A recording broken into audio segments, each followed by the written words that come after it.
اور جو ایسے ہیں کہ جب ان پر ظلم و زیادتی ہو تو مناسب طریقے سے بدلہ بھی لیتی ہیں، اور برائی کا بدلہ تو اسی طرح کی برائی ہے، مگر جو درگزر کرے اور معاملے کو درست کر دے تو اس کا بدلہ اللہ کے ذمے ہے۔ اس میں شک نہیں کہ وہ ظلم کرنے والوں کو پسند نہیں فرماتا۔ اور جس پر ظلم ہوا ہو اگر وہ اس کے بعد انتقام لے لے تو ایسے لوگوں پر کچھ الزام نہیں۔ الزام تو ان لوگوں پر ہے جو لوگوں پر ظلم کرتے ہیں اور ملک میں ناحق فساد پھیلاتے ہیں، یہی لوگ ہیں جن کو تکلیف دینے والا عذاب ہوگا۔ اور جو صبر کرے اور قصور معاف کر دے تو یہ بڑی ہمت کے کام ہیں۔ اور جس شخص کو اللہ گمراہ رہنے دے تو اس کے بعد اس کا کوئی دوست نہیں۔ اور تم ظالموں کو دیکھو گے کہ جب وہ دوزخ کا عذاب دیکھیں گے تو کہیں گے کیا دنیا میں واپس جانے کی کوئی سبیل ہے؟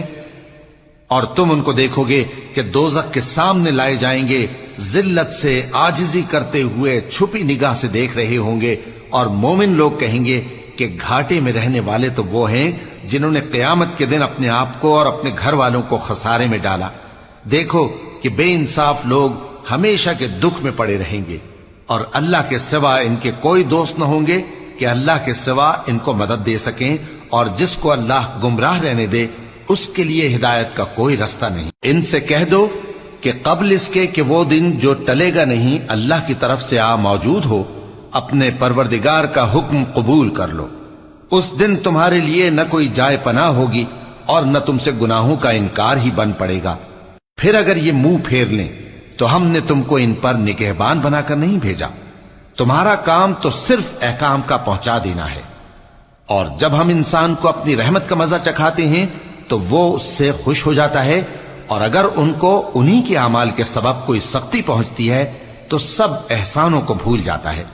بے شک انسان بڑا ناشکرا ہے۔ تمام بادشاہت اللہ ہی کی ہے، آسمانوں کی بھی اور زمین کی بھی۔ وہ جو چاہتا ہے پیدا کرتا ہے، جسے چاہتا ہے بیٹیاں عطا کرتا ہے اور جسے چاہتا ہے بیٹے بخشتا ہے، یا ان کو بیٹے اور بیٹیاں دونوں عنایت فرماتا ہے، اور جس کو چاہتا ہے بے اولاد رکھتا ہے۔ وہ تو جاننے والا ہے، قدرت والا ہے، اور کسی آدمی کے لیے ممکن نہیں کہ اللہ اس سے بات کرے مگر وحی کے ذریعے یا پردے کے پیچھے سے، یا کوئی فرشتہ بھیج دے تو وہ اللہ کے حکم سے جو اللہ چاہے القا کرے۔ بے شک وہ بلند و برتر ہے، حکمت والا ہے۔ اور اسی طرح ہم نے اپنے حکم سے تمہاری طرف روح القدس کے ذریعے سے قرآن بھیجا ہے۔ تم نہ تو کتاب کو جانتے تھے اور نہ ایمان کو، لیکن ہم نے اس کو نور بنایا ہے کہ اس سے ہم اپنے بندوں میں سے جس کو چاہتے ہیں ہدایت کرتے ہیں۔ اور بے شک اے نبی تم سیدھا رستہ دکھاتے ہو، یعنی اس اللہ کا رستہ جو آسمانوں اور زمین کی سب چیزوں کا مالک ہے۔ دیکھو سب کام اللہ کی طرف رجوع ہوں گے اور وہی ان میں فیصلہ کرے گا۔